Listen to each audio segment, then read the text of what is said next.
Watching TVP World Talks, I'm Jonas Lewicki.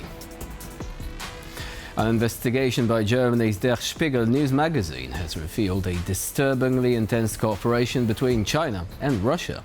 Going beyond what was previously known, the military partnership has both countries exchanging know-how and experience, including on how to disrupt the Starlink satellite network that remains a connectivity lifeline for Ukraine. What dangers could this technological alliance bring about, and how should Western countries respond? Joining us here today is Jagannath Panda, Director at the Stockholm Center for South Asian and Indo-Pacific Affairs. Hello and welcome to TVP World. Hello, good morning. Pleasure to be here. So first, let's talk about the findings of this report, shall we? Can you tell us briefly what new areas of cooperation between Russia and China have been discovered? Well, first, my initial reaction is that we should not really be surprised about this report, because the Russia-China military cooperation is progressing very fast for some time. It's not a year-long development. In fact, it has been, enhanced and improved over the last 4 to 5 years, particularly after the war on Ukraine. Now, coming back to your point, that there are actually new and fascinating area of cooperation is happening that the world and Europe in particular should not really overlook. And I think one of the critical area where both Russian military and the Chinese military are collaborating is the space weapons, how to weaponize the space and satellite program. And I think this is where the Russians need the Chinese experience and vice versa. It cannot be handled singularly, so they need each other. Russia has loads of decades of experience how to manage the space operations, where the Chinese are very good when it comes to UAVs. So it's a deadly combination of how to enhance military cooperation. But apart from the space militarization and space weapons program, there are other critical areas which are where the collaboration is happening.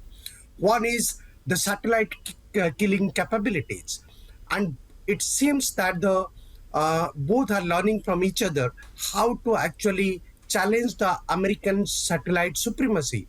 The Americans, they know that it will come handy on the Taiwan crisis, on a range of regional conflicts. So therefore, the Russians and the Chinese are learning from each other how to defund and how to challenge the American satellite exercises.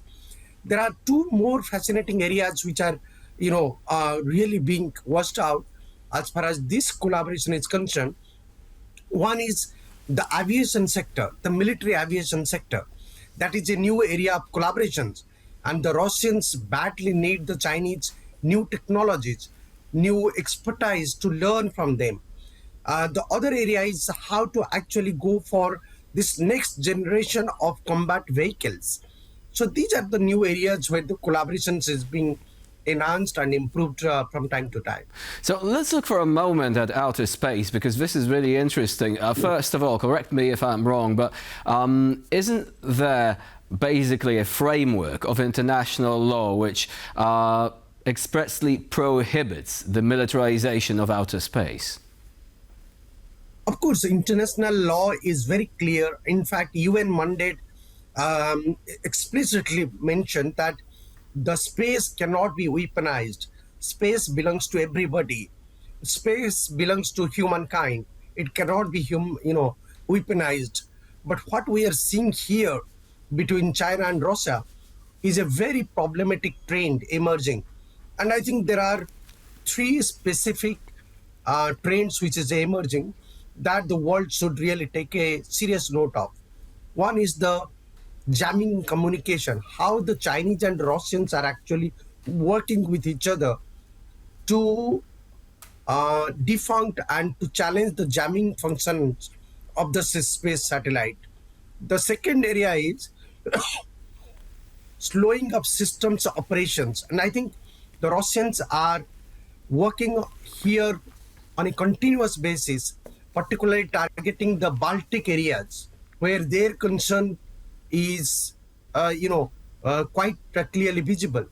And in Baltic areas, particularly, as we have seen for last couple of years, NATO has been operating and has upgraded its systems operations in the Baltic areas, particularly with the collaborations of Poland and Baltic countries and Nordic countries. So the Russians are quite worried about that. The third area is how to destroy the satellites in the orbits. And I think this is where the real cooperation has started. We have seen from 2023 Guangzhou summit to 2024 Yekaterinburg summit that happened between the Russians and the Chinese military experts on a very secretive and closed door manner. It indicates the cooperation in these three specific areas: jamming communications, slowing systems operations, and destroying satellites in orbit. And for all of these three areas, a space cooperation and enhanced understanding with the experts of each other's countries are needed.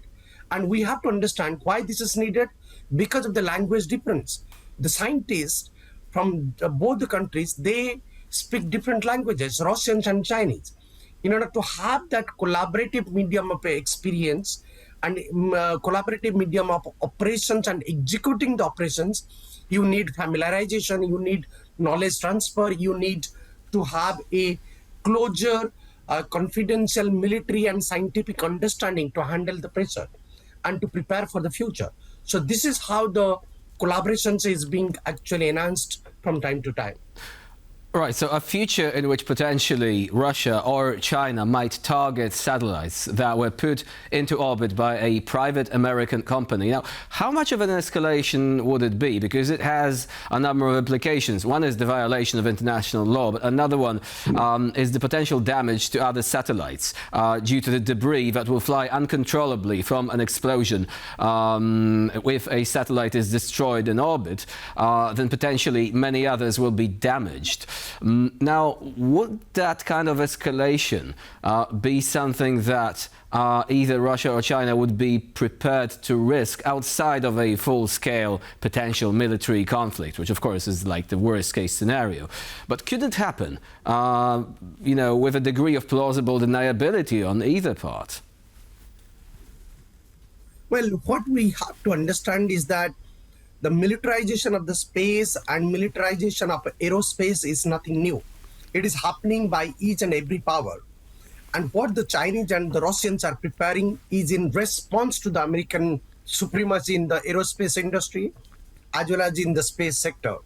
So the Russians and the Chinese chemistry is here to stay, and the chemistry is to challenge and defunct the American supremacy. But a quick question here, a quick question before we move on.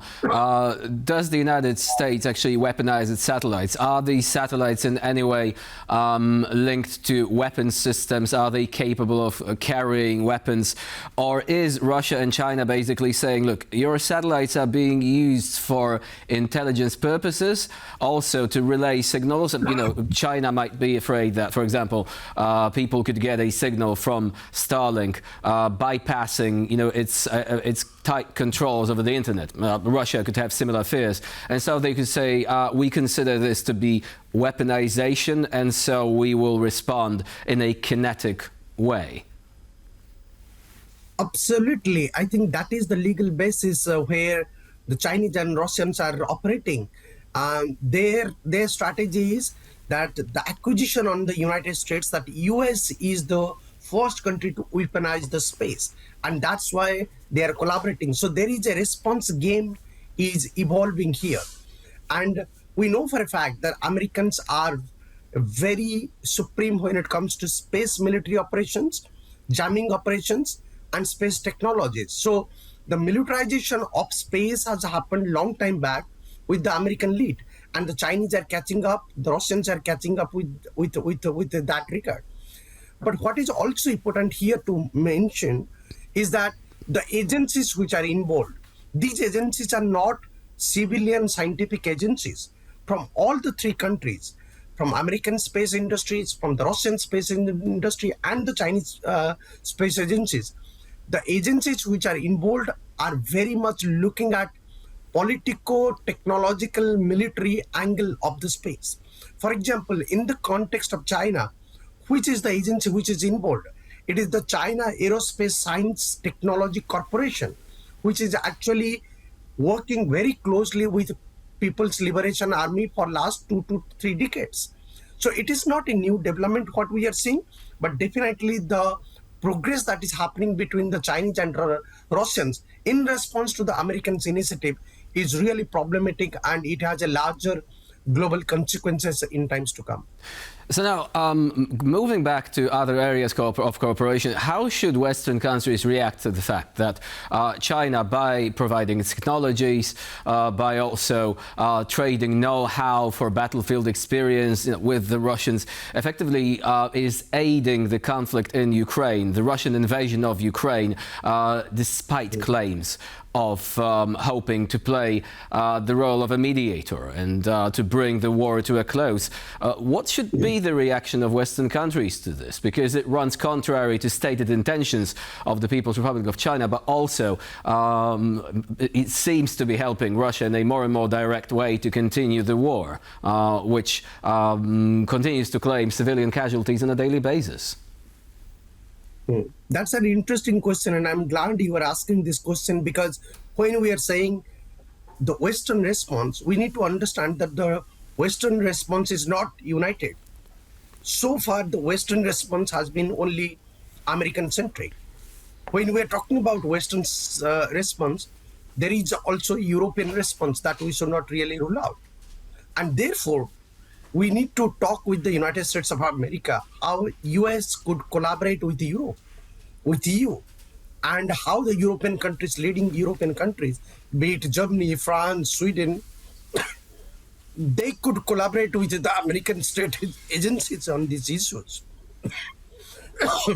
So these are the initial steps that has to be done, whether the West is united to respond to these issues or not. The second issue is to call for a international negotiation, international discussion and dialogue on the issue. The time has come. We need to really talk about demilitarization of space. If we do not do it now, it will be too late. Jagannath Panda was our guest today here on TVP World. Thank you very much for joining us and for sharing your insight on the subject. Thank you very much. My pleasure. And I'm Minash Rewinski. You're watching TVP World. Please stay with us for more latest news, updates and commentary.